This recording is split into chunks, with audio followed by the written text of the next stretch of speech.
الحمد لله الذي كفى وسلام على أما بعد أعوذ بالله من الشيطان الرجيم بسم الله الرحمن الرحيم ما كان محمد أبا أحد من رجالكم ولكن رسول الله خاتم النبيين صدق الله مولانا العظيم الصلاة والسلام على رسول الله وعلى آله وصحبه حمد الصلاة بعد مقتدر مشاہد اعظام وجہ احترام علماء کرام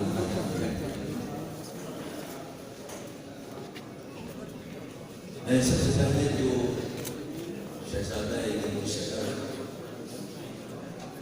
صاحبزادہ مروان احمد مسعود چشتی دعوت برکات ملالیہ کی بصیرت کو خراج تحسین پیش کرنا چاہتا ہوں. انتہائی اہم اور حساس مسئلے کا اور انتہائی پاکستان کی نازک صورتحال میں یہ مشائخ تعظیم اجتماع منعقد کیا. مجھے ایسا نظر آ رہا ہے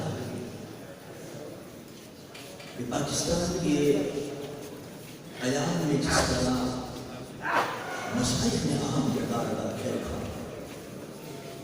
یہ جو ایک لہر مشائخ میں بیداری کی پیدا ہوئی ہے، مجھے یقین ہو رہا ہے کہ انشاءاللہ اب وہ وقت قریب ہے کہ پاکستان میں نظام مصطفیٰ کا بول بالا ہے. اور وہ لوگ جو 70 سال سے یہود و نصارہ کے ایجنٹ اور قادیانیوں کے سرپرست پاکستان یہ اقتدار پر مسلط ہے، انشاءاللہ ان کی جان کا وقت قریب ہے. لیکن عزیزان اس کے لیے بڑی پلاننگ کی ضرورت ہے، کیونکہ یہ مشاورت کی اجلاس ہے، تقریر کا وقت نہیں. جیسے دو مشورے عرض کرنا چاہوں گا کہ اگر ہم یہ سمجھیں کہ بڑے آرام سے یہ جان چھوڑ دیں گے، حکمراں آرام سے جان چھوڑنے والے، یعنی اس کے لیے ہمیں پوری پلاننگ کرنی پڑے گی. یہ مشائخ ایک ثناء اللہ کی کیا حیثیت ہے، اگر یہ سب نکل کھڑے ہوں تو پوری حکومت بہ جائے گی اور اس کا بوریا اس طرح ہو جائے گا. لیکن اس کے لیے کوئی دائمہ طے کرنا پڑے گا کہ کس طرح ان کا مقابلہ کرنا ہے، کس طرح ان سے جان چھڑانی ہے. کیا ایک دو جلسے کر کے ہم ان ظالموں سے جان چھڑا سکیں گے؟ کتنے بڑے بڑے جلسے حضرت خواجہ حمید بن سعدی دامت برکات ملالیہ اب تک کر چکے. کیا اگر ہم ایک دھرنا دے دیں گے تو کیا جان چھوٹ جائے گی اس سے؟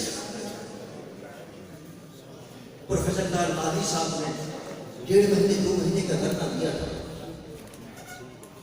آپ کو پتہ ہے کہ ان کا یہ طریقہ کام ہوتا ہے کہ ڈیلے ٹیکٹکس استعمال کرو، 2 مہینے تک بیٹھے رہے. اگر داد دربار میں جا کر مہینے میں بیٹھے رہیں گے ان کی تو چاند کان پر بھی چنی نہیں. ہمیں ایک پلاننگ کرنی پڑے گی. میری تجویز یہ ہے کہ ایک کمیٹی بنائی جائے. مشائخ اہم جتنے بھی ہیں، جتنے اہم اہل سنت والجماعت کی سیاسی قائدین ہیں، وہ سر چھوڑ کر بیٹھے، پلاننگ کریں کہ ہمیں کس طرح کی ظالم حکمرانوں سے نجات حاصل کرنی ہے اور کیا طریقہ اختیار کرنا ہے. تحریک چلائے، کس طرح تحریک چلائی جائے. پاکستان کو پورے 3 دن 4 دن جام کر دینا پڑے گا. اگر ایک جگہ بیٹھ جائے تو اس کے کوئی اثر نہیں پڑے گا. یہ تحریک کی پلاننگ کرنی پڑے گی. کس طرح حکومت کو مجبور کر سکتے ہیں کہ وہ ثناء اللہ کو نکالے. اور صرف ثناء اللہ کا مسئلہ نہیں ہے، اعلان ہو چکا ہے پچھلے جلسوں کے اندر کہ جتنے اہم پوسٹوں پر قادیانی بیٹھے ان کو چن چن کر نکال دو، اس لیے کہ وہ مسلسل سازشیں کر رہے ہیں. آپ اندازہ کریں اتنی بڑی تحریک چل رہی ہے اور اس میں ان کو نئی سازشوں کے شگوفے چھوڑ رہے ہو اور کہہ رہے ہیں کہ مذہب کا خانہ بھی ہمیں ختم کرنا ہے پاسپورٹ کے اندر سے. یہ سازشیں مسلسل چل رہی ہیں، چلتی رہیں گی جب تک وہ مین پوسٹوں پر قادیانی بیٹھے رہیں گے. اس کے لیے پلاننگ کریں کہ ہمیں کس طرح جان چھڑانی ہے. اور یہ قادیانی پاکستان کے دشمن ہیں، پاکستان کے خلاف سازشیں کر رہے ہیں. اس وقت جو ٹرمپ دھمکیاں دے رہا ہے، جہاں پاکستان کے اندر حکمران کے ایجنٹ ہیں یہود و نصارہ کے، اور جو قادیانی ایجنٹ ہیں وہ در حقیقت ان کی ساز باز کر رہے ہیں، اور ان کی ساز باز کی وجہ سے دشمنوں کو اتنی ہمت ہو رہی ہے کہ پاکستان کو وہ آگے دکھا رہے ہیں اور اس طرح کی باتیں کر رہے ہیں. لہٰذا ان سے جان چھڑانے کے لیے میری تجویز یہی ہے کہ پلاننگ کریں بیٹھ کر کہ کس طرح اس کو تحریک کو منظم کرنا ہے، پاکستان میں کس طرح کی اپنی تحریک چلانی ہے، پورے پاکستان کو جام کس طرح کرنا ہے کہ 3 دن کے اندر اندر حکومت جو ہے وہ ہتھیار ڈال دے اور اپنا بوریہ بستر کھول دے.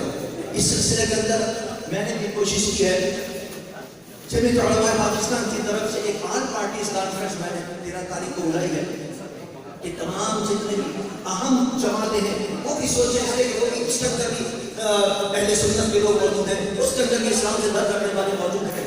بلکہ وہاں اعلان کیا تھا گجرانوالہ کے اندر سلطان فیاض اعظم صاحب نے کہ میرے رابطے ہیں بہت سے MNAs سے کہ وہ بھی ان سے مبتلا ہو کر استعفے دینے کے تیار ہیں. تو کم سے کم محب وطن پارٹی سے بھی ہم رابطے کریں سکیں کہ آپ کے جتنے اسلام سے محبت رکھنے والے، ختم نبوت سے محبت رکھنے والے جو MP MNAs ہیں ان کو آپ تیار کریں، وہ بھی استعفے دیں. تو میں نے اس سلسلے کے اندر ایک آل پارٹیز کانفرنس رکھی ہے. انشاءاللہ 13 کو میں گزارش کروں گا جتنی آگامی موجود ہیں کہ وہ سرپرستی فرمائیں، اس کو بھی تشریف لائیں. انشاءاللہ وہ بہت قریب ہے کہ ان قادیانیوں سے، قادیانیوں کے سرپرستوں سے پاکستان کو نجات ملے گی اور انشاءاللہ نظام مصطفیٰ سے کوئی والا ہوگا. وما علینا الا البلاغ. بڑے خوبصورت انداز کے اندر مسجد کے اہل سنت کے قائد اپنی خوبصورت گفتگو فرما رہے تھے.